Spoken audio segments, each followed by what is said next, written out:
Alright,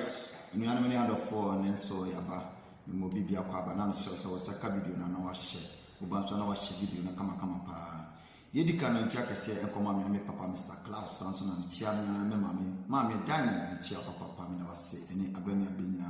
a future a yawata de mammy. But I was baby, and you only have for mamma subscribe, mamma share videos in the BBS. I'm slow, we go so Miss Sawada, stress was a video now, over share. Na mesrɛ bebree hyɛ video no pa ma me pese video no ekɔ na nimpa na ekɔkɔto me nua bi a yɛfrɛ no Kofi Adoma ene me nua bi a yɛfrɛ no Zion Felix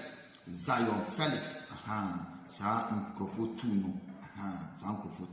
me pese wo hyɛ video no na ekɔ na omonsa enka video no me do bibia so mesrɛ wada na wasa subscribe Odi enhwe subscribers na me wono na embom no mesrɛ wo sɛ obɛhye video no ama akwakoduru o nche na asɛm ni nyina menkasa bebree menua menkasa bebree na ɔmo wɔ strategy bi sɛ ɔmo no woka ɔmo ho asɛm a ɔmo mfeel because ɔmo feel a obɛyɛ den also obɛnya viewers anasɛ amanfo bɛba betio ama wo wanya viewers na yɛni ha sɛ yɛyɛ adwuma de agu yɛbotom enye nintina ye wo ha se so tia se ye wo ha se ye fight e ama oman Ghana ama oman na ye de afa ne ntoma pafra but one say tie ensem bi koso wo ye man Ghana mu on ensem ensem no ni nyina gina journalist media no san nyama no e no mo ye na agu ye moving industry no and one no masa de wura music industry no mu ama music industry no so egu so ni nyina ne sen media no senior blogger o de he you was senior blogger bi te se Kofi Adoma me wo ga na nyina ono ne nipa me pena sampa oni mia me nuaba afia pokua oba pa me chia ba bibia wo bia Sansuna Kofi Adoma oni Kofi Adoma adom omukọ koka news na te se efe yie pa te se enya sanketo a ntina me pes kwan a omofa so omu news no na enche bia na bi se Kofi Adoma ate no ho ende minim nya aba ni nyina ne se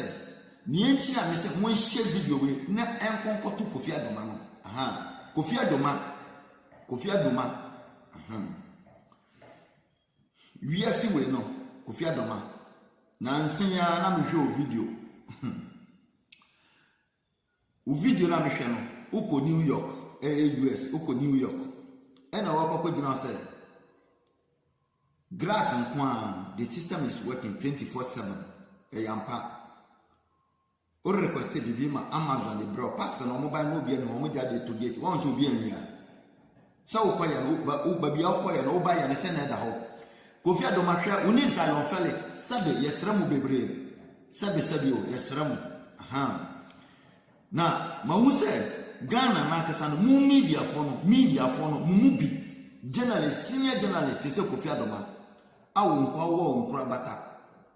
kura ho no ewo media no no uwo more than 1 million followers what I said uwo more than that hwe YouTube bebreba edi wachi hwe nipa doma edi wachi Zion Felix what the video to within 1 to 2 hours na 10k and I heard movie say ye jini omu mu mutimu odin Zion Felix mu eni Kofi Adoma musa group no musa bloggers na mu Ghana amu sebio mu fo ensemfo so mufo ensemfo so no won mutimu odin sene Ghana asofo no ne politicians no kwan a asofo ni politicians di yafa so no easy ewo my Ghana mu nyina mo hwe documentary na mo amonitua 1960 haya mikro mani asi Dubai na the whole 1960 haya no na the whole Dubai ni na desert and then Dubai wiase nyinaa woyi nkuro baako 10 na gye wodi Dubai kan wonfa Dubai kan enye yie Kofi Adoma wotumi fu prem ba Dubai Zion Felix mu nyina mo ba hwe ne o man Ghana ye hwe asase a yete so mu nyina mo ba Dubai aba be hu se ne Dubai tie hwe desert omuni fertile land ko omuni duaduane adi Kofi Adoma hwe o man ya yetim aye da ho kra jande Kofi Adoma Munyina moye Kofi Adoma wo Zion Felix uti usolea hwenya Ghana ye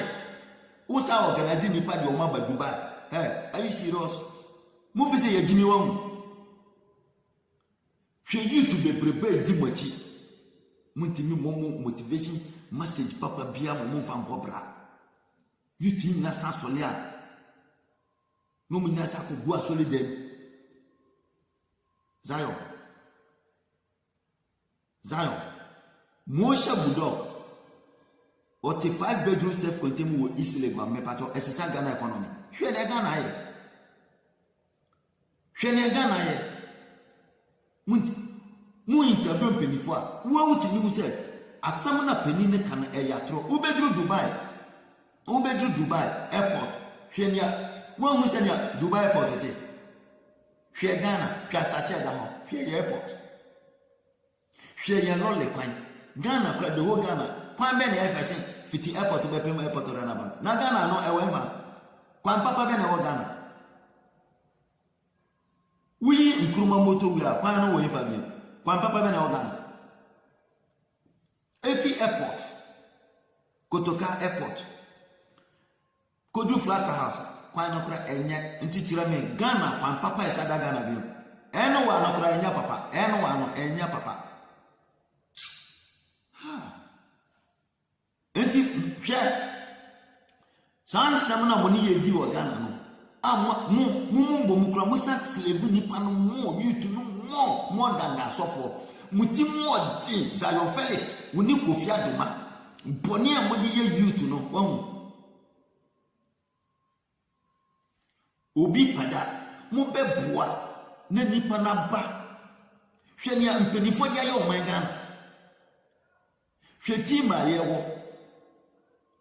hwe akosombo mo bedru Dubai mo se nsuo to wo Dubai nsuo to wo Dubai dua ni Dubai nsuo tini ni ha eye ponko na da ha Dubai nsuo to nsuo da hwe akosombo eda do Ghana hwe po eda Ghana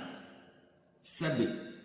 ye den hunum nsuo a sabe kafrawo na ntwie amuwa tietie mu no sebe adwun so agum no na nipa dasani asakosa no de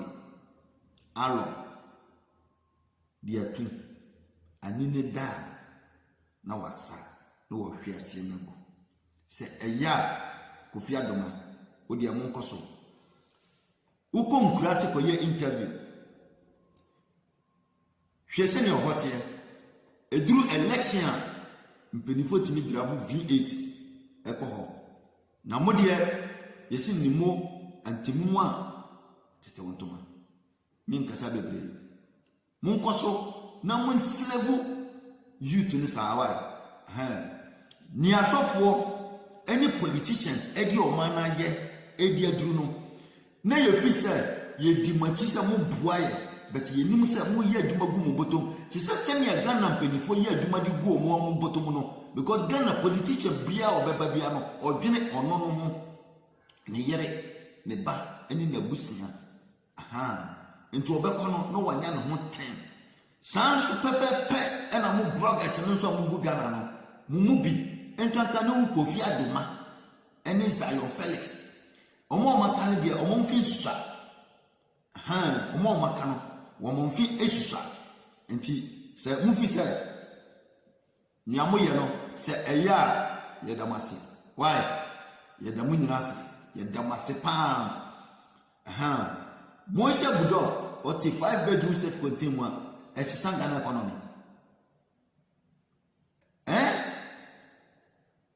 esisa Ghana economy nti ni Ghana ya no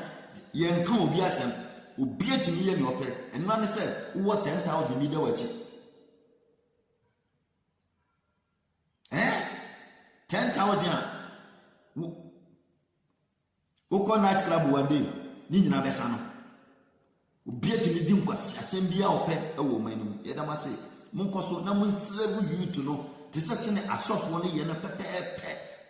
ye da mase why asofo ni politician no am me stopo the whole big system ni nyina mo so na motu kwan anka ye hu se mmanya ni mde amowa no kakra na mo betimi aboa bisa questions bia maye no mo kura de chese katasu mu aso saa mo de tuwa na ye hustlers no aye brepa no na miso Kofi Adoma ta your first the video ato na makwa to credit ebi okura na maboro me de hwewia nyansasem bia ye de eni ye da mase nti mukura no de na wo no wakwa gye social wakwa gye sika e wo YouTube atua oka ma wo wanya ho because hwe mfa ho wo de waya wo de aba beto ho nti sabi unnecessary things bia no na mo de aba beto ho na ye de sika yakwa bre no ye de bebo bra kakra no na ya sande abre mo so what I say ne ye de akwa to credit na ya hwe nti senya asofo ne di ye na pepepe sanso na moso mu de ye da mase Zion ene de woni Kofi Adoma moso ena mewo mi nkasa bebre abusia mi da se won saka video ya misrawo ye na Nadanta 1 TV woso manon konkoto san krofo mienu no Zion Kofi Adoma omoso omodi omomra kakra omonja Ghana to te sese ne asofo no etiti Ghana fo no sa pepepe no moso mo ye sa pepepe eno mo ye because akra to Kumasi kwano ni omutimi ya no so mo twe se accident be si na nipa wu no mo akokotwa asa ni omotwa no accident si no mo twa ne se mpelifonu ntwa atro no ma post aba beto na nipa hwe asa nti almost almost sa so for any politicians na nti min kasa bebre wo saka video na wa so mi se wo subscribe na wa share video no na akokoduru sa nkofo tu na ni mi do bibia se pia